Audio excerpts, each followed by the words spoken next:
হাফেজ ছাত্রদের আমরা আজকে পাগড়ি প্রদান করলাম। এটা বিশাল অর্জন। এটা যে কত বড় অর্জন, এটা মরার পরে বোঝা যাবে। আমরা তো পুরস্কার পেতে চাই দুনিয়াতে না আখিরাতে। আসল পুরস্কার পড়ে আছে কোথায়? আখিরাতে। সেই দিনগুলোর ফলাফল কত যে মূল্যবান হবে। হাফেজ তো হাফিজি, যার সম্মান, যার মর্যাদা পৃথিবীর কোনো মানুষ কেউ দিতে পারবে না। আমার নবীজির কাছে যখন কোরআন নাযিল হচ্ছিল, আমার নবীজি খুব তাড়াহুড়ো করে মুখস্থ করার চেষ্টা করছিলেন। বারবার মুখে আওড়াচ্ছে, মুখস্থ রাখার জন্য চেষ্টা করছেন। আল্লাহ বলছেন, লা তুহাররিক বিহি লিসানাকা লিতাআজালা বিহি। হে রাসূল, আপনি আপনার জিহ্বাকে বেশি নড়াবেন না। আমি নিজে আপনার সিনার মধ্যে গোটা কোরআনকে জমা করে দেব। সুবহানাল্লাহ। তাহলে বলুন তো, জোর করে কেউ যদি মুখস্থ করতে চায়, যে সিনাকে আল্লাহ তাআলা পছন্দ করেন না, সেই সিনায় কোরআন উঠবে না তো? আল্লাহ তাআলা নির্দিষ্ট বান্দার সিনার মধ্যে আল্লাহ কোরআনটাকে সংরক্ষণ করে রাখেন। বলি আলহামদুলিল্লাহ। তাহলে এই 35 জন এরা কি সাধারণ না নির্ধারিত? কে নির্ধারণ করেছেন? আল্লাহ নির্ধারণ করেছেন। এটা বিশাল ব্যাপার। সম্মানিত ভাইরা, আমি আলোচনার সূচনায় আমার অভ্যাস অনুযায়ী একটা সূরার শেষ দিক থেকে কিছু আয়াতে কারিমা আমি তেলাওয়াত করেছি। সে আয়াতের দিকে আস্তে আস্তে চলে যাচ্ছি। কিছু কথা আল্লাহ যেন আমার মুখ থেকে বের করে দেন, যে কথাগুলো মুসলিম উম্মার জন্য এই মুহূর্তে দারুণ প্রয়োজন। কোনো কথা নির্দিষ্ট জায়গায় থাকে না। প্রযুক্তির কল্যাণে একদম এক মুহূর্তের ভিতরে গোটা পৃথিবী ছড়িয়ে পড়ে। তার মাধ্যম প্রযুক্তি এখানে উপস্থিত আছে। গোটা পৃথিবীতে এই কথাগুলো ছড়িয়ে পড়বে কালকের ভিতরে। সম্মানিত ভাইরা, আমরা ঠিক সেই মুহূর্তে একত্রিত হয়েছি। আমরা এই মুহূর্তে সেই মুহূর্তে এখানে একত্রিত হয়েছি যে মুহূর্তে গোটা পৃথিবীর 800 কোটি মানুষ, কত বলেন তো? 800 কোটি মানুষ কয় ছাদের নিচে বলেন তো? কয় ছাদের নিচে? কয় ছাদ? 7 টাকা। খুঁটি কয়টা? একটা খুঁটি। কোথায় খুঁটি? বিগাইরি আমাদিন তারাউনাহা। আল্লাহ বলছেন, সবাই তো বিল্ডিং বানাও, খুঁটি ছাড়া হয় না। আর আমার প্ল্যান দেখো, খুঁটি ছাড়া আকাশ, খুঁটি ছাড়া ছাদ। যদি বলি সুবহানাল্লাহ। আমি গত বছর কাতারে গিয়েছিলাম, একটা শপিং মলে ঢুকলাম, দেখি দিনের বেলা রাতের আকাশ, মানে গোটা ছাদটাকে ওরা আকাশের মতো, রাতের আকাশ যেমন হয় এরকম করে বানিয়ে রেখেছে। তার আকাশের ডিজাইনটাকে নিয়েছে। ওয়ালাকাদ যায়্যানা সামাআ আদ-দুনিয়া বিমাসাবিহ। কি সুন্দর করে আকাশ তিনি সাজিয়েছেন, কি সুন্দর আকাশ তিনি বানিয়েছেন। খুঁটি নাই। যদি খুঁটি হতো, মানুষ থাকতো কেমনে বলেন? কোনো প্ল্যান হতো? কোনো প্ল্যানিত হতো না। এত খুঁটি, খুঁটি রাখবে না আল্লাহ মানুষকে রাখবে। আল্লাহ বলছেন, তোর সুবিধার জন্য কোনো খুঁটি রাখি নাই। যেরকম সুবহানাল্লাহ। সম্মানিত ভাইরা, সেই আকাশের নিচে 800 কোটি মানুষের এই পরিবার। এই 800 কোটি মানুষ যিনি চালান, তিনি কে? আসতে বলবেন না, তিনি কে? এই 800 কোটি মানুষের ভিতরে প্রায় 200 কোটি হলো মুসলমান। অর্থাৎ 1/4, প্রতি 4 জনে একজন মুসলমান। প্রতি 4 জনে একজন মুসলমান। গোটা পৃথিবীর 2 শতাধিক রাষ্ট্রের ভিতরে 1 থেকে 10 যদি ধনীর তালিকা করা হয়, এর মধ্যে মুসলমানরা প্রায় 3 থেকে 4টা 1 নম্বর সহ। তাহলে মুসলমান সম্পদও এগিয়ে আছে, সংখ্যাতেও কোনো অংশে কম না। জ্বালানি, প্রাকৃতিক সম্পদ আল্লাহ যা দিয়েছেন, এই 56টি মুসলিম রাষ্ট্রের ভিতরে অধিকাংশ প্রাকৃতিক সম্পদগুলো আল্লাহ দিয়ে রেখেছে।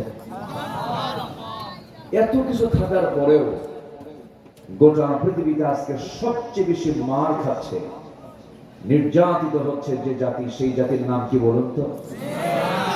কারা বলেন তো? মুসলমান। আজকে মুসলমানকে মুসলমানরাও মারতেছে। আমি কি ভুল বলছি? ওখানে ওঠা বসা হয় কেন? ওখানে কি সমস্যা? বসেন, বসো। মাহফিলের শৃঙ্খলা রক্ষার দায়িত্ব একার না সবার? একজন না সবাই? সবাই। বসুন, যে যার মতো করে আমরা মনে করবো যে আমি এই মাহফিলের একজন শ্রোতা। শৃঙ্খলা রক্ষার দায়িত্ব শুধু মাহফিল কমিটির নয়, আমারও। কেউ নড়বো না, আমি খুব বেশি সময় নেব না। আমরা ইবাদত মনে করে বসে থাকবো। জোরে বলি ইনশাআল্লাহ। শুধু মাথায় রাখবো যে যতক্ষণ বসে আছি আমার আমলনামা থেকে আল্লাহ তাআলা গুনাহগুলো ঝরে দিচ্ছে, রহমত নাজিল হচ্ছে। বলি আলহামদুলিল্লাহ। বসুন সবাই। এটা সব কিছুর মূল কারণ কি বলেন? মূল কারণ কি বলেন? মূল কারণ কি? মহাবিশ্বের এক চির বিস্ময় এটা। এটাই একমাত্র কিতাব, এটাই একমাত্র আল্লাহ তাআলার বাণী, যা ছাড়া পৃথিবীর সব ধ্বংস হয়ে যাবে। এটা ধ্বংস হবে না। জোরে বলে সুবহানাল্লাহ। অথচ সে আওয়াজকে যারা বন্ধ করে দিতে চেয়েছিল 16 বছর, তাদের আওয়াজ আজকে বন্ধ হয়ে গেছে। তাদের কোনো আওয়াজ আছে? আছে, আওয়াজ আছে। ছিল 16 বছর, আর ফেরাউন বেঁচে ছিল 1600 বছর। সংখ্যার যে মিল কেমনে হলো বুঝলাম কি? ঠিক কিনা? একটা মিল আছে না নাই? চরিত্র মিল আছে। ফেরাউনি চরিত্র যাদের হবে, ফেরাউনি চরিত্র কেন বললাম? ফেরাউনের একটাই নেশা ছিল, ক্ষমতা ছাড়বো না। কি কটা নেশা ছিল? একটা, ক্ষমতা ছাড়বো না। এই 16 বছর কি নেশা ছিল? কি ছাড়বো না? মিল আছে না নাই? সম্মানিত ভাইরা, কিন্তু ফেরাউন থেকে তো হিসাব নেওয়া একটু দরকার ছিল। ফেরাউন মরার আগেও টের পায় না যে এই দরিয়ার পানি খায় আমার মরতে হবে। এমন খাওয়া খাইছে পটকা মাছের মতো। কি মাছের মতো বলেন তো? পটকা মাছের মতো চলে গেছে। আল ইয়াওমা নুনাজ্জিকা বিবাদানিকা, আল্লাহ বলছেন ফেরাউন তোরে সুটকি করে রাখবো। যারা তোর মতো জুলুম করে ক্ষমতায় থাকতে চায় তারা তোর থেকে শিক্ষা নেবে, তোর থেকে শিক্ষা নেবে। সেই ফেরাউন এখন আছে না নাই বলেন তো? মরা না তাজা? মরা। ওই ফেরাউনটা কোথায় আছে এখন? মিশরে চিত হয়ে পড়ে আছে, মাথায় চুলও আছে, চামড়াগুলো হাড়ের সঙ্গে লেগে গেছে। আল্লাহ বলছেন তোকে কিয়ামত পর্যন্ত সুটকি করে রাখবো, দেখবে সবাই। বড় আফসোস লাগে, 16টা বছর জেলখানা ধরে রেখেছিল আলেম ওলামা। অথচ 11 লক্ষ কোটি টাকা দেশ থেকে পাচার করলো। বাম পাশে যিনি বসে আছেন সর্বোচ্চ একজন করদাতা, তিনিও ব্যবসা বাণিজ্য করেন, কিন্তু বুক উঁচু করেই বসে আছেন। হারামের কোনো আরাম নেই, হারামের কোনো।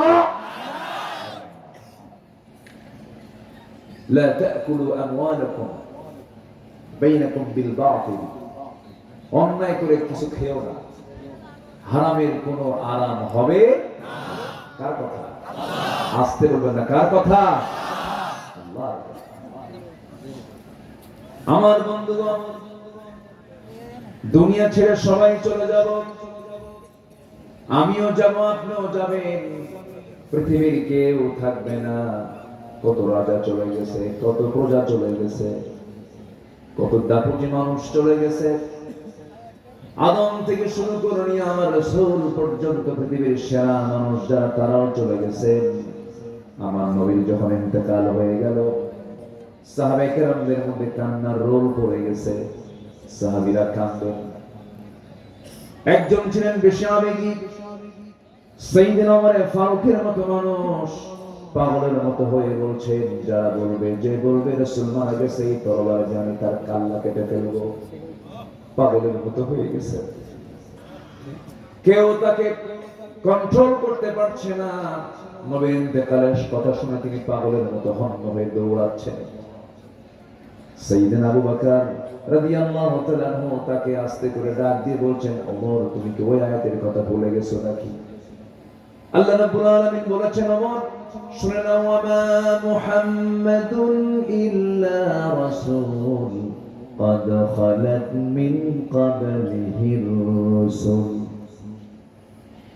এই পৃথিবীতে আমাদের নবীর আগে অনেক নবী দুনিয়া থেকে বিদায় নিয়েছেন, আমাদের নবীও দুনিয়া থেকে বিদায় নিয়েছেন, এটাই তো স্বাভাবিক বিষয়। সাইয়েদনা ওমর ফারুককে ঠান্ডা করে ফেললেন, আমার বন্ধুগণ এই দুনিয়ায় সব চলে যাবো একদিন। যুবক তুমি বিয়ে করলে, সুন্দরী বউ ঘরে তুললে, 2 বছর বয়সের মাথায় সংসার জীবনে সন্তান একটা তোমার চলে আসলো, হঠাৎ করে Jamgora road accident, motorcycle bike accident করে তোমার মৃত্যু হয়ে গেল। বইয়ের কানে সংবাদ গেল, বউটা পাগলার মতো হয়ে গেল, কাঁদতেছে, সেন্সলেস হয়ে গেল। স্বামীর জন্য ছটফট করছে, কিন্তু এই ছটফট সবসময় থাকবে না, 1 মাস চলে যাবে, কান্না বন্ধ হয়ে যাবে, মুখে হাসি ফুটবে।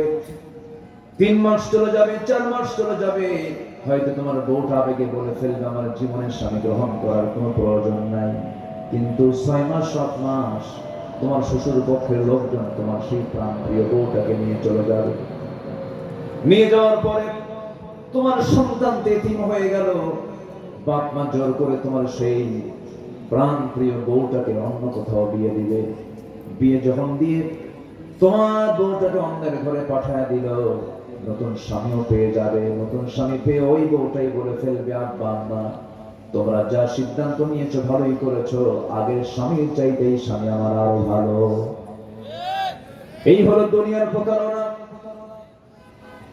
সম্পদ আমরা যা রেখে যাচ্ছি, সম্পদ এসে সন্তান, সম্পদগুলো সন্তান এসে দখল করবে, সন্তানগুলো সম্পদ নিয়ে মারামারি করবে, বলবে এটা আমার, ওই ফ্ল্যাটটা আমার, ওই বিল্ডিংটা আমার, ওই গ্রুপটা আমার, এটা আমার, ওটা আমার। কিন্তু আমি তো একাকী চলে যাচ্ছি, আমি তো কবরের সম্পূর্ণ একাকী হয়ে চলে যাচ্ছি। আমাকে যিনি কখনো ফাঁকি দিবেন না, আমার থেকে যিনি কখনো পর হবেন না, যিনি আমার থেকে কখনো দূরে সরে যাবেন না, তিনি আমার কে? আসতে বলবেন, তিনি আমার কে?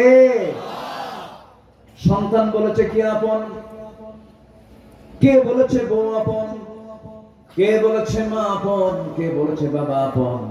পৃথিবীর কেউ আপন নয়। আপন জন বলতে একজন কি বুঝাই, তিনি আমার। জোরে বলুন, চিল্লায় বলুন, কে?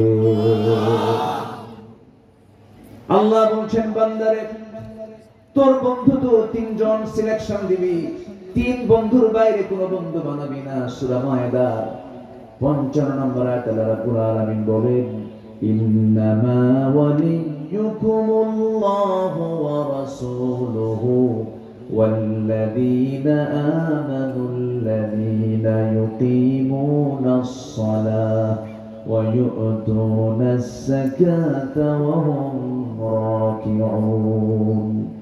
ومن يتولى الله ورسوله والذين آمنوا فإن حزب الله هم الغالبون। জোরে বলুন আল্লাহু আকবার। ইমানদারদের জীবনে বন্ধু হবে 3 জন।